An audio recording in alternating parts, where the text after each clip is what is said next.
Orang yang baru percaya Yesus itu seperti Lazarus tadi. Dia mati, kemudian bangkit keluar, tapi masih ada ikatan-ikatannya. Bapak Ibu Saudara sudah terima Yesus, sudah dibaptis, sudah memiliki gaya hidup yang baru. Tapi belum tentu ikatan-ikatan itu sudah lepas semua dari Bapak Ibu.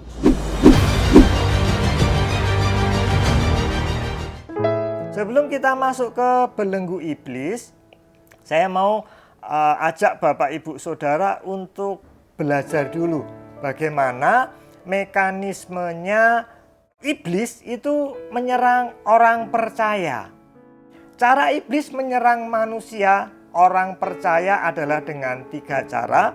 Yang pertama adalah demonic oppression. Ini adalah serangan si jahat terhadap tubuh manusia. Ketika roh kita kuat, iblis tidak bisa menyerang kita. Ketika jiwa kita kuat, iblis juga tidak bisa menyerang kita. Yang paling gampang diserang adalah tubuh kita. Kita ingat Ayub. Ayub ini orang yang sangat saleh. Iblis menyerang bagian yang terlemah, yaitu tubuhnya, dengan sakit penyakit. Itu serangan yang paling ringan, Bapak Ibu Saudara. Nah, serangan yang lebih berat adalah dikatakan sebagai demonic obsession. Ini serangan iblis terhadap jiwa manusia. Dan pertempuran yang paling sengit adalah di pikiran manusia. Serangan yang lebih berdampak begitu. Saya tulis di situ, salah satunya adalah Hawa.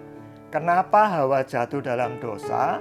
Karena dia mengejar tahta. Iblis itu menawarkan satu hal yang membuat Hawa kepingin, yaitu dia akan menjadi seperti Allah.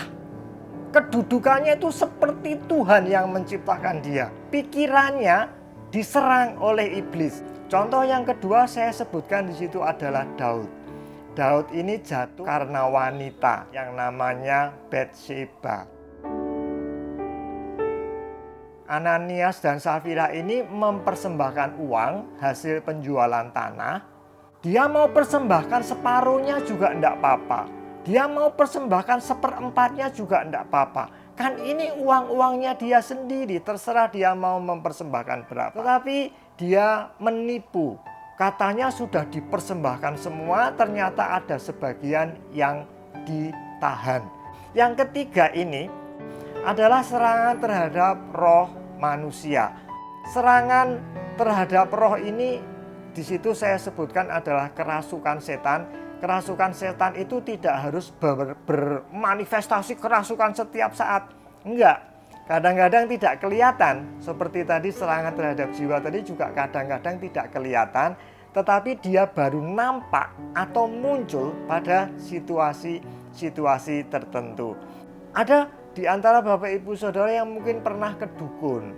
Atau pernah dikasih jimat sama orang tuanya. Atau orang Jawa pernah bilang disuwuk. Atau pernah diramal atau macam-macam sekali. Kita mau belajar khusus tentang ini, serangan yang paling banyak dialami, demonic obsession, serangan terhadap pikiran. Saya contohkan Daud tadi, pikirannya nganggur, pikirannya kosong, pikirannya mulai digoda lewat matanya. Lalu kemudian dia timbul imajinasi yang salah. Lalu pikirannya ini memikirkan hal-hal yang seharusnya tidak patut dipikirkan. Proses yang selanjutnya terjadi adalah setan itu membentuk satu kubu di dalam pikiran kita. Sehingga ketika ada beberapa orang yang pikirannya sudah dibelenggu dengan kubu atau benteng setan ini, susah sekali. Meskipun dia dimasuki firman, pikirannya tidak bisa berubah. Setan itu mendirikan kubu atau benteng-benteng di dalam pikiran kita. Proses yang keempat, muncullah yang namanya perilaku dosa. Jadi orang jatuh dalam dosa, itu tidak ada yang ujuk-ujuk, tidak ada yang tiba-tiba. Lalu bagaimana cara melepaskan belenggu? Belenggu-belenggu ini harus dilepaskan. Kalau tidak dilepaskan, dia tidak akan bisa bertumbuh, apalagi berbuah. Sama sekali tidak akan bisa. Yang pertama, ujilah dirimu sendiri. Apakah kamu tetap tegak di dalam iman? Selidiki dirimu. Apakah kamu tidak yakin akan dirimu bahwa Kristus Yesus ada di dalam diri kamu? Sebab jika tidak demikian, maka kamu tidak tahan uji. Kita coba uji diri kita masing-masing. Apakah ada perilaku dosa yang masih kita lakukan? Atau mungkin belum sampai kepada perilaku dosa, tetapi pikiran kita cenderung untuk mesum misalnya. Atau pikiran kita dikekang oleh yang namanya harta.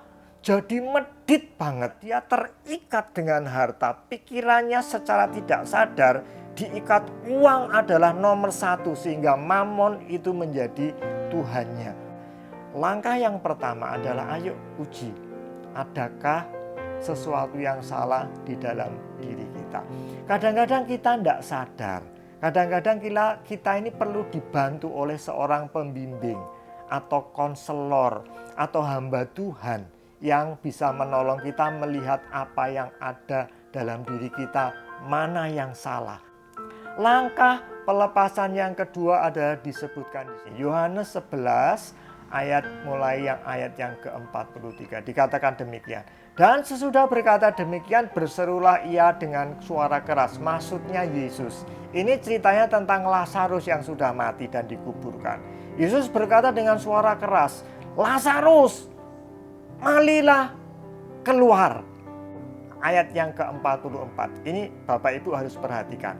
Orang yang telah mati itu datang keluar. Dia sudah bangkit. Dari mati menjadi hidup. Tapi perhatikan ini. Kaki dan tangannya masih terikat dengan kain kapan. Dan mukanya tertutup dengan kain peluh. Kata Yesus kepada mereka, bukalah kain-kain itu dan biarkan ia pergi. Orang yang baru percaya Yesus itu seperti Lazarus tadi. Dia mati, kemudian bangkit keluar, tapi masih ada ikatan-ikatannya. Bapak Ibu Saudara sudah terima Yesus, sudah dibaptis, sudah memiliki gaya hidup yang baru. Tapi belum tentu ikatan-ikatan itu sudah lepas semua dari Bapak Ibu Saudara. Di sini Yesus bukan mengatakan Lazarus bukalah ikatanmu sendiri. Lazarus tidak akan bisa membuka ikatannya sendiri.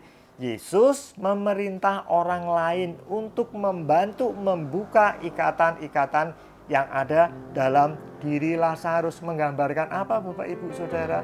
Kadang-kadang kita tidak bisa melepaskan diri dari belenggu yang membelenggu setiap kita. Kita ini butuh pertolongan orang lain.